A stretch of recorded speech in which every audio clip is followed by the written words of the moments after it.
बाकी आप देख लीजिएगा, इसमें कोई और खास नहीं है। अगले पृष्ठ में देखिए, तत्प्रख्यम च अन्य शास्त्रम, चौथी पंक्ति दूसरे प्रकटक संस्कृत वाले, तत्प्रख्यम च अन्य शास्त्रमिति तत्प्रख्य न्यायेन नामधेयत्व से वक्षमाणत्वात् न कस्यापि कर्म रूपस्य श्रवणम मात्रा। क्योंकि तत्प्रख्य न्याय के द्वारा नामधेयत्व, इस अग्निहोत्र शब्द का नामधेयत्व सिद्ध कर दिया। अग्निहोत्रम ज्योति में जो अग्निहोत्र शब्द क्या है, एक नामवाचक है, ऐसा सिद्ध कर दिया है। इसलिए यहां कोई कर्म के रूप का श्रवण नहीं है। यदि कर्म रूपम न श्रूयते तथापि विधि अन्यता अनुपत्या तत्कल्प्यते। यदि कर्म का रूप कुछ भी श्रवण नहीं हो रहा है, लेकिन फिर भी कर्म स्वरूप का बोध कराना जरूरी है ना। आपने खुद ही लक्षण क्या किया, कर्म स्वरूप मात्र बोध को विधि उत्पत्ति विधि। पूर्व पक्षी कहता है इसलिए हमें तो कल्पना करनी पड़ेगी। तच्छ सामान्य कल्प्यमानम द्रव्य देवतात्मकम, और सामान्य परिणाम किसकी कल्पना करेंगे, द्रव्य अथवा देवता की कल्पना करेंगे। कर्म रूपम विशेषाकांक्षा गुण विधि मंत्र वर्णाभ्याम विशेषण अवगम्य मानम अत्र संभवती। जब उसकी विशेष आकांक्षा होगी, आप यहां समास करके इस नाम को तोड़ करके इसमें रूप छिपा हुआ है ऐसा बोलने की जरूरत नहीं है।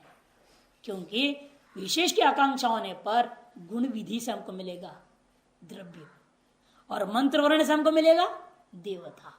गुण विधि मंत्र वर्णाभ्याम विशेषेण च अवगम्य मानम अत्र संभवते। अवगम्य मान जो वस्तु है उनको यहां जोड़ना संभव है। इसलिए इस शब्द को अग्नये होत्रम चतुर्थी समास बना करके देवतावाची भी है ऐसा कल्पना करना उचित नहीं है। और मंत्र वर्ण नीचे दे रहा है, देखिए आगे, और अग्निहोत्रम ज्योति इत्यस्य, वही दो पंक्ति नीचे अन्यथा है ना, अन्यथा के बाद अग्निहोत्रम ज्योति इत्यस्य रूप आश्रवण मात्रेण उत्पत्ति तो अनंगीकार। अग्निहोत्रम ज्योति में रूप का आश्रवण होने मात्र से इसको उत्पत्ति विधि नहीं है ऐसा यदि आप कहने लगोगे तो ददना ज्योति इत्यस्य उत्पत्ति विधि स्यात्। ये वाक्य क्या हो जाएगा, उत्पत्ति विधि वाक्य होने लग जाएगा। अत्र कर्म स्वरूप से श्रवण, क्योंकि वह दधना ऐसे कर्म क्या है, स्वरूप द्रव्य, कर्म का स्वरूप द्रव्य दधि या श्रवण हो रहा है।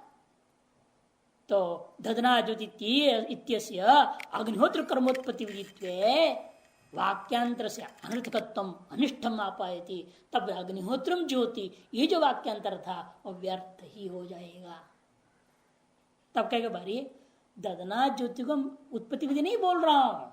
पूर्व पक्ष क्या बोलेगा, दधना ज्योति को मैं उत्पत्ति विधि नहीं बोल रहा हूं, वो तो द्रव्य का बोधक है, वो गुण विधि है। मैं अग्निहोत्रम ज्योति में अग्निहोत्रम को ही देवतावाचक गुण का बोधक मानूंगा। कैसे, अग्नये होत्रम, क्योंकि चतुर्थी के द्वारा भी देवता बोध होता है ना। तदिते न चतुर्थ्या वा मंत्र वर्णे न वा पुनः, ये तो कहा था, ये कह रहे देखिए वाक्यांत इत्यादि अग्निहोत्र कर्मोत्पत्ति तथा न च अग्निरूप गुण विधित्वेनाप्यस्य उपपत्ति। आ गया ना, अग्निरूपी गुण का विधित्वेनापि अस्य उपपत्ति। अग्निहोत्रम ज्योतिष वाक्य क्या कर रहा है, अग्निरूपी देवता का बोध करा रहा है। क्यों, उस समास है अग्नये होत्रम इति अग्निहोत्रम, ऐसा मैं समास कर दूंगा तो चतुर्थ्यंत के द्वारा अग्निरूपी देवता का प्रकाशन हो जाएगा। तो अग्निरूपी गुण जो कर्म का एक स्वरूप है वो इस वाक्य से प्राप्त हो रहा है। इति न च वाच्यम, वो हमको मंत्र से प्राप्त है ना। अग्निर्ज्योतिर्ज्योतिर्ज्योतिर अग्नि स्वाहा इत्यादि मंत्र वर्णेन अग्निरूप गुण से प्राप्त, ठीक है ना। अग्निर्ज्योतिर्ज्योतिर इत्यादि मंत्र के द्वारा हमको क्या है, मंत्र वर्ण के द्वारा, मंत्र वर्ण एक भाग होता है, अनेक प्रकार के मंत्र होते हैं। अनेक प्रकार के मंत्रों में भी इसे उस परिचय में दिया हूं मैं, 3 प्रकार का मंत्र मुख्य रूप में विभाजन किया गया। अनुमंत्रण करता मंत्र, क्रियमाण मंत्र और कर्ण मंत्र होते। एक तो होता है कर्म से पहले होने वाला, एक कर्म के साथ साथ बोले जाए जो, और एक कर्म के बाद में बोला जाए जो, और एक कर्म के साथ साथ जो बोला जाता है उसको कहते हैं मंत्र वर्ण। मंत्र वर्ण इसमें उस परिचय में है, देख लीजिए, तीनों प्रकार के मंत्रों का वर्णन। जहां तक अभी हम लोग पढ़े तो उसके बाद में ही मंत्र त्रिविधा, कारण, क्रियमाणानुवादी, अनुमंत्रणश्चैति। करण मंत्र, क्रियमाण अनुवादी मंत्र और अनुमंत्रण मंत्र। पहला वाला कौन है? तत्र, पहला, तीन में से पहला। पूर्व मंत्रमुच्चार्य तदंतेतर कर्म क्रियते सह करण मंत्र। पहले मंत्र को उच्चारण करके मंत्र उच्चारण की समाप्ति पर हम क्रिया करें, उस मंत्र को क्या कहेंगे? कर्ण मंत्र कहेंगे। मंत्रोच्चारण समकालम में मंत्र का पाठ भी हो रहा है और साथ साथ यहाँ कुछ क्रिया भी किया जा रहा है, साथ साथ हो रहा है, एक साथ समकाल। यत्र कर्म क्रियते कर्मानुष्ठीयते यत्र स क्रियमाण अनुवादी मंत्र, उसको क्रियमाण अनुवादी कहते हैं। कर्ण मंत्र कौन हो गया? पूर्व में उच्चारण हो गया, मंत्र उच्चारण समाप्त हो गया। जैसे उसमें आता ना होम में वशक्त, उसने बोल के होता चुप हो गया, तब स्वाहा करके क्रिया होती है, वो कर्ण मंत्र हो गए। और क्रियमाण अनुवादी में बोल भी रहे हैं मंत्र, वहां पाठ हो रहा है, साथ साथ कुछ न कुछ क्रियाकलाप कर्म भी चल रहा है। आवन्य ये तो कर्मानुष्ठान अनंतरम पठ्यन्ते ते अनुमंत्रण मंत्राहा। और कर्म के अनुष्ठान के बाद में भी कुछ मंत्रों को बोला जाता है, जो उन मंत्रों को क्या कहेंगे? अनुमंत्रण मंत्र। मंत्रों के पश्चात इति अनुमंत्रण। पहले जो मंत्र पाठ किए हैं, क्रियाकलाप हो गया है, उसके पश्चात पठित मंत्रों को अनुमंत्रण मंत्र कहते हैं। ये तीन प्रकार के मंत्र वर्णेन अग्निरूप गुण से प्राप्तत्वात् कर्मनावधित्व सक्षमाणत्वाच्च। इसलिए अग्निहोत्रम जो कर्म नाम दे करके आगे में निर्णय भी हम देने वाले हैं। वो मंत्र वर्ण का दुर्बल है ना, तो क्या होगा? चतुर्थी में समास है, चतुर्थी है ही नहीं यहाँ। आप कल्पना कर रहे हो, हम अग्निहोत्र भी तो कर सकते हैं, आगे शास्त्रार्थ होगा। इसमें बोला वक्षमाणत्वात् नहीं कहा, निर्णय आगे देंगे तुमको, जल्दबाजी मत करो। तुम अग्निहोत्रम कहोगे, हम कहते अग्नहोत्रम। अब लड़ो चतुर्थी की से प्रेम, अब सप्तमी कोई सिद्ध करेंगे वहां। ऐसे स्थिति में क्या होगा? मंत्र वर्ण प्रबल हो जाएगा चतुर्थी से, कि चतुर्थी अनिश्चित है, कि सप्तमी से भी व्यवहार हो सकता है, और अग्नि में प्रक्षेप हो भी रहा है उस होम में, इसे अग्निहोत्र नाम रखने में कोई दिक्कत नहीं उस यज्ञ का। तो अग्नहोत्रम ही हम मानेंगे। पूर्व पक्षी अग्निहोत्रम बोलता है, सिद्धांत कहेगा अग्नहोत्रम इति अग्निहोत्र। अतः मंत्र वर्ण से देवता प्राप्त। अच्छा, इस प्रकार से उत्पत्ति विधि का संक्षिप्त चर्चा इन्होंने पूरा कर दिया। अब द्वितीय अध्याय के बाद तृतीय अध्याय का विचार यहां से आरंभ होता है। तृतीय अध्याय का विचार विनियोग विधि ही। विनियोग विधि ही, इसको शेष शेषी अध्याय भी बोलते हैं। अंगांगी अध्याय, शेष शेषी अध्याय, एक ही नाम। अंग बोलो, शेष बोलो, पर्यायवाची है मीमांसा में। अंगी कहेंगे या शेषी कहेंगे, पर्यायवाची है। अंग प्रधान संबंध बोध को विधि विनियोग विधि ही। अंग का अपने प्रधान कर्मों के साथ संबंध बोध कराने वाली विधियों का नाम विनियोग विधि है। अंग प्रधान संबंध बोध को विधि विनियोग विधि ही। अंगों का प्रधानों के साथ संबंध बोध कराने वाली विधियां जो हैं, उन विधियों को विनियोग विधि कहते हैं। इसका पहचान क्या है? वो पहचान के ही आगे में 6 प्रकार प्रमाण देंगे, जिससे हम पहचान पाएंगे ये अंग है। वही प्रकार क्या है? श्रुति, लिंग, वाक्य, प्रकरण, स्थान, समाख्या।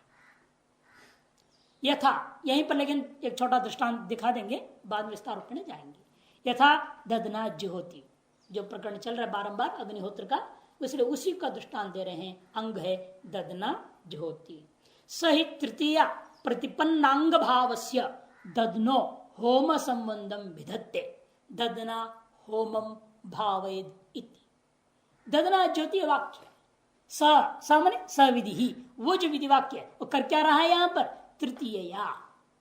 यहां जो तृतीय विभक्ति है ददना, ददना में जो तृतीय विभक्ति है, वो तृतीय विभक्ति स्वयं बता रही है कि कारण है। किसका कारण है? ये प्रश्न उठेगा। अनेन करणेन किम साध्यम, ये प्रश्न उठेगा। तब ज्योति है ना, ददना ज्योति और धात्वर्तन हो जाएगा। अनेन करणेन होमम भावे, इसलिए करे देखो तृतीया प्रतिपन्न अंग भावस्य, तृतीया विभक्ति के द्वारा प्रतिपन्न माने ज्ञात हो गया। आपको क्या ज्ञात हुआ? अंग भावस्य, ये किसी न किसी का अंग है। ये तृतीया विभक्ति को देखते ही बराबर आपको झटिति मालूम हो जाएगा ये करण है। करण है का मतलब किसी न किसी का ये अंग है, साधन है, ये ज्ञात हो जाएगा। ज्ञात अंग भाव से कस्य अंग से होम संबंधम वगैरह ददनो होम संबंध विदते, दही का होम के साथ संबंध को यह वाक्य विधान कर रहा है, ऐसा निश्चय हो जाता है। तो वाक्य का अर्थ क्या होगा? ददना होमम भावेत, ये अर्थ हो जाएगा। यहाँ अंग का लक्षण भी लिख लीजिएगा। परस्वरूप सिद्धिरेव प्रयोजन यस्य स शेषः अंगः, पर स्वरूप सिद्धिरेव प्रयोजनम यस्य स शेषः अंगो वा, तो उसका नाम दूसरा अंग ही है। गुण विधौ च धात्वर्थ से साध्यत्व अन्वय, हमेशा सामान्य बना दिया।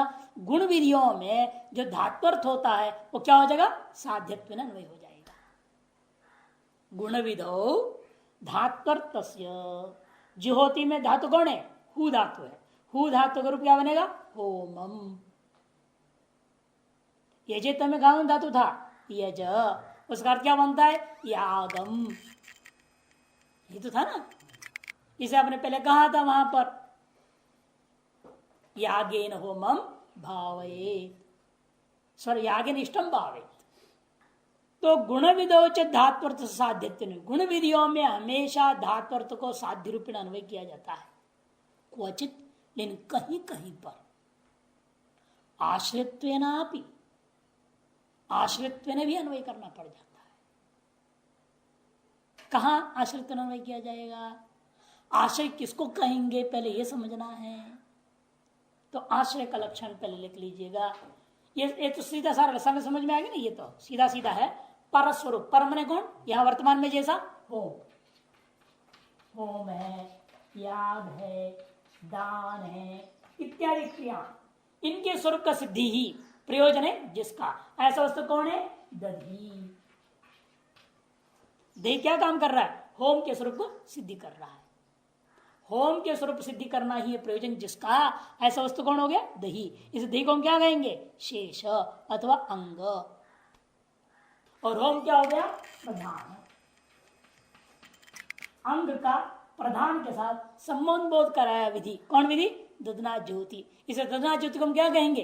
विनियोग विधि वाक्य है, गुण विधि वाक्य। हाँ, शशि। फिर होम भी किसका शेष है? यह भी शेष हो जाएगा। अग्निहोत्र होमेन, जब बोलूंगा क्या हो जाएगा? तृतीया आ गई ना, वो शेष हो गया। स्वर्गम भावे, स्वर्ग शेषी हो जाएगा, प्रदान हो जाएगा। हर एक वाक्य में इस तरह से आपको तृतीयांश जो होता है वो शेष होगा और द्वितीयांश होगा वो शेषी हो जाएगा, प्रधान हो जाएगा। अब आश्रय का लक्षण लिखिए। फलाय विधीयमानो गुणो, फलाय विधीयमानो गुणो, फलाय विधीयमानो गुणो यत्र कारकताम आपद्यते, यत्र कारकताम आपद्यते स आश्रयः। इसका नाम जैसे दृष्टांत यथा दधनेन्द्रिय कामस्य जूयात। दधना इंद्रिय कामस्य, इंद्रिय काम भी फल है, देखो यहां इंद्रिय कामस्य जूयात, ये फल है इंद्रिय का, इंद्रिय काम। और ये हो गया अंग। फलाय विधीयमानो गुण, फल है इंद्रिय, उसके लिए विधीयमान अंग या गुण कहो एक ही बात है, अंग गुण शेष सब पर्यायवाची। फलाय इंद्रिय रूप फलाय विद्यमान गुणों ददना यत्र कारकता मापलते है, जिस कर्म में वह कारकता को प्राप्त करता, कहां होम में, वहां होम में ना, ददना होम है ही है, कारकता मापदते। इसे अगर अत्र दधि करणत्वेन इंद्रियम भावेत, दधि करणत्वेन इंद्रियम भावेत, इसलिए आप क्या कहेंगे, ददना होमम बोलते थे है ना, अभी नहीं बोलेंगे, बोलेंगे होमेना इंद्रियम भावे, ये बनेगा वाक्य।